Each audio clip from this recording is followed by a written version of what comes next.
music, thinking about how much we connect through it, both together and separately. Lately, there's a song that keeps coming to me, although it's funny because it hasn't necessarily come to me directly as the song, but it keeps being spoken in other songs and in the movies I try to watch. And I swear, I try to watch and listen to anything that helps me not think about you.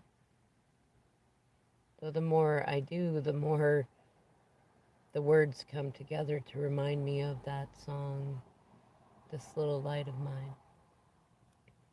And lately I find it coming into my mind, usually in the moments when I find myself most unhappy with the mess that I'm stuck in. Well, I don't know. I hesitate to say stuck for two reasons. One, because I I pay attention to you much more than you think, and I know that you are a brilliant teacher, advisor, counselor, friend, and you make sure that everyone knows that their words are spells, their words matter, that, with all that manifestation stuff you talk about. I've been taking the time to school myself on it a lot more than I used to. I don't know, something just clicked and I realized that, well, I realized that it works. And you've been the best example of that. I remember when you used to talk about it and you'd show me all these people that were talking about it, and they seemed, I don't know, they seemed like giants, like titans in comparison to us. And I don't know, I just went with what everybody else kind of said is, oh yeah, that's just nonsense. It's just new agey stuff or salesy stuff. People like us, we don't get that. We don't get to do that. We can't become that. We can't change that much.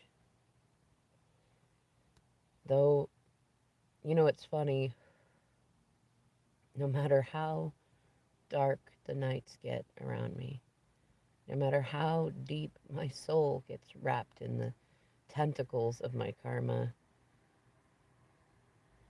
it's like you've been this shining star. Like that, what is it, that song? You are my shining star. And it feels like in the moments when I feel most alone and I go out to have a smoke by myself and just try to breathe for a minute.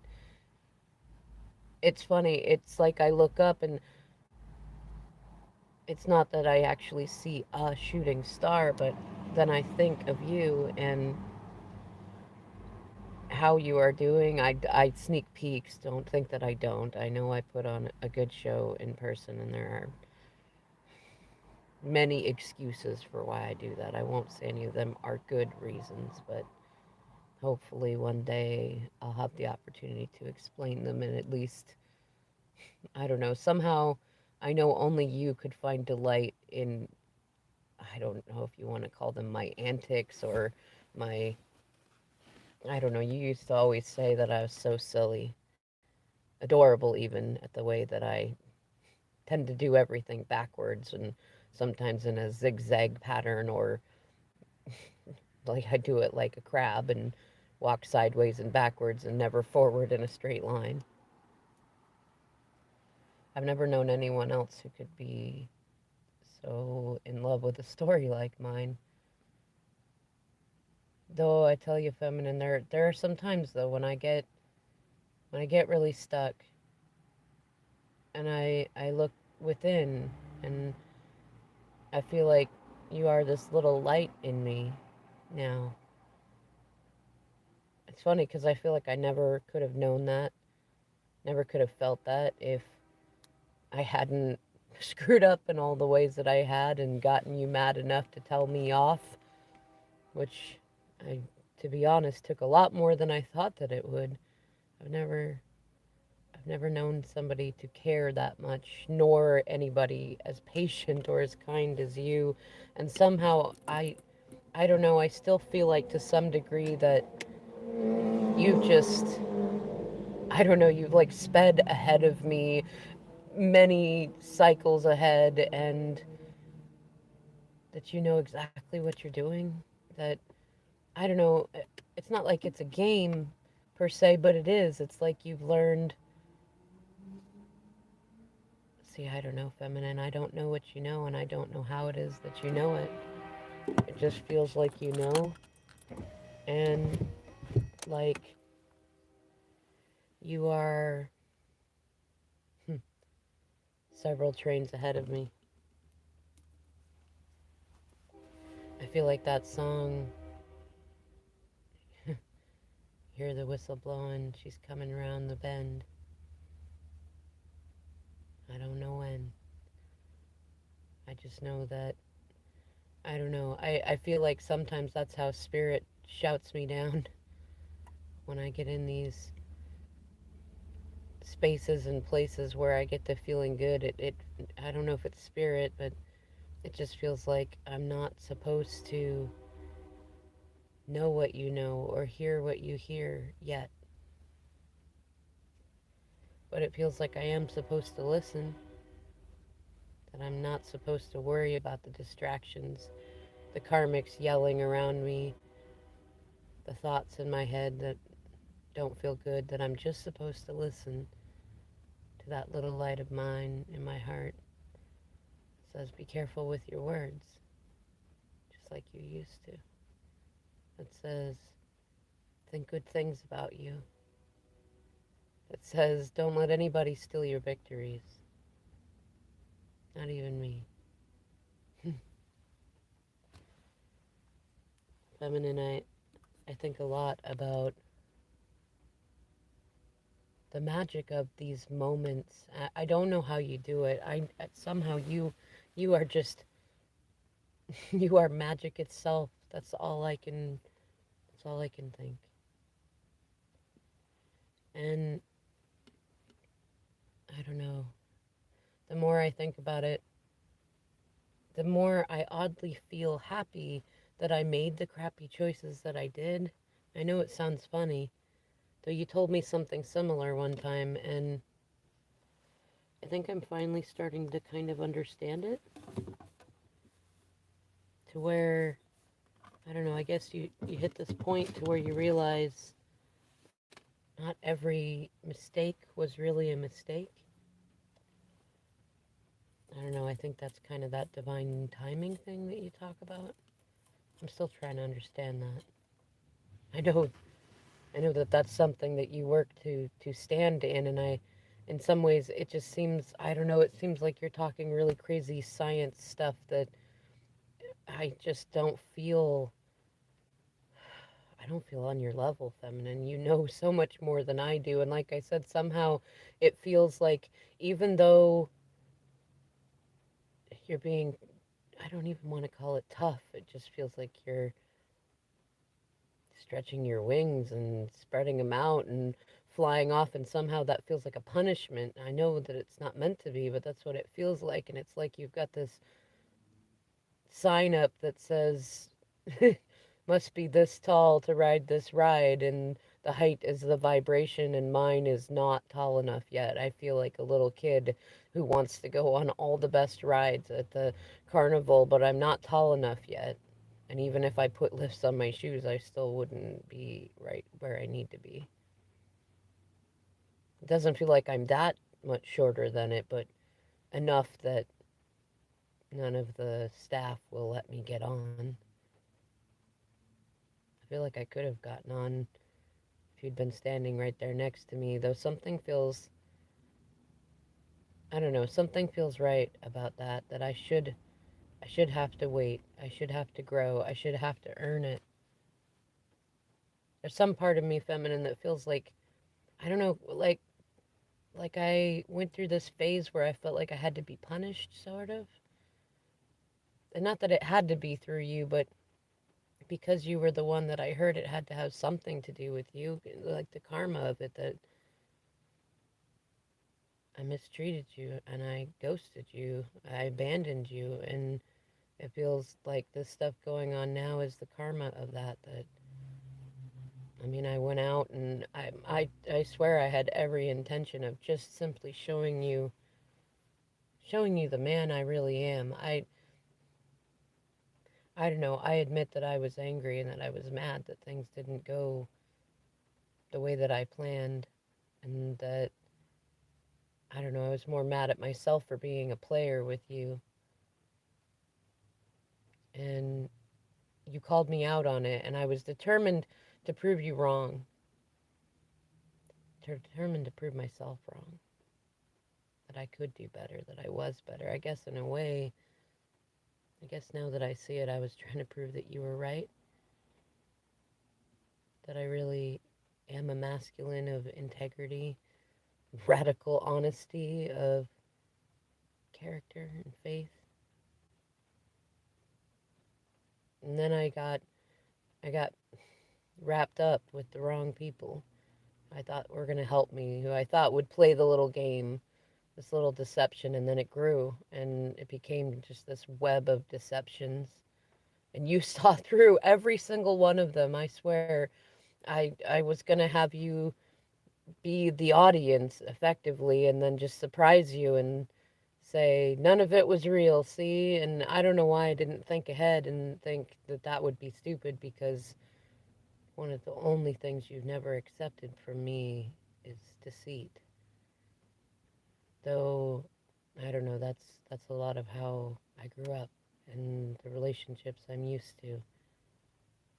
You don't do things directly. You don't share vulnerabilities. You, if you're going to do something good, you don't talk about it. You use games,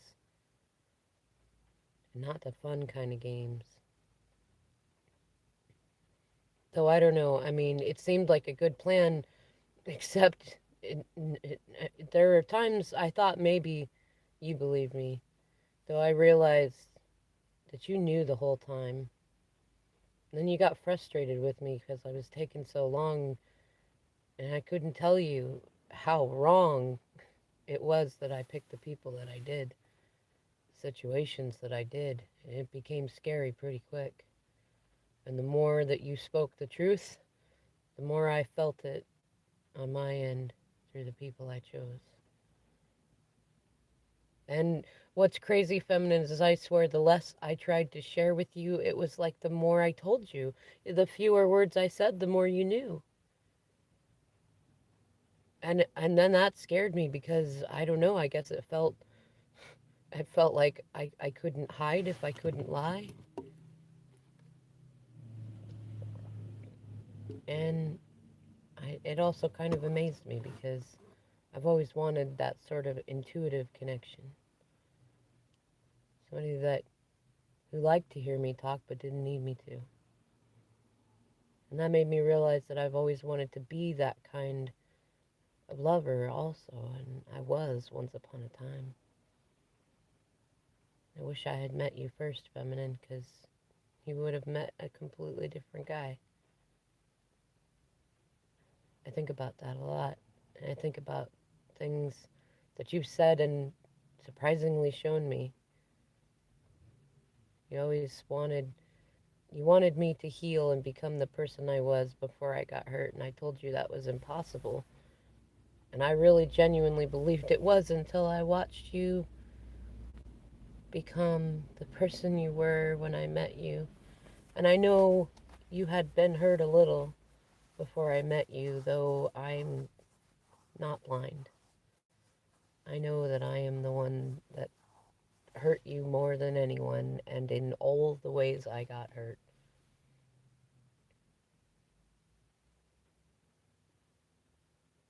I don't know, I've been learning about this stuff called, I think it's called trauma bonding, and I've been learning about things that look like love and aren't.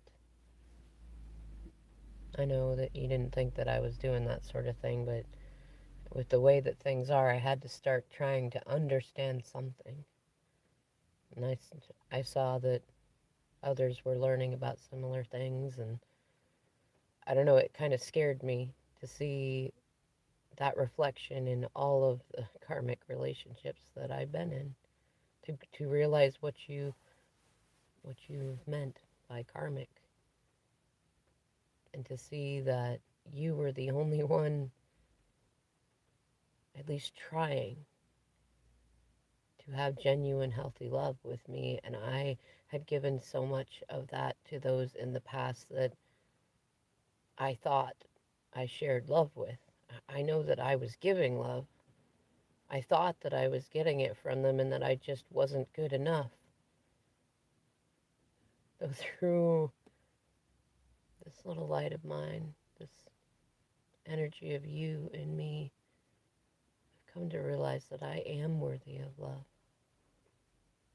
I'm worthy of success. I am worthy of fun and freedom and friends. It's not a very strong feeling just yet, but it is there. I know that it is true because there's something about, I don't know, I guess about the way that you've done things, especially recently, including telling me off and how I've really, really made you feel. There's something about that that made me realize that I was treating you the way that I got treated, and that was of the highest karmic crime. And I don't know, feminine, my thoughts are all over the place, and I'm thinking about all the things that I have learned, all the things I am learning, all the ways that I meant to grow when I left, and why it is that I wasn't able to, while you glowed up. So much so, I someday I'll figure out how to admit to you that that was the thing that made me the most jealous out of everything, was that you were successful in so many ways that I wasn't. I don't know, Fem.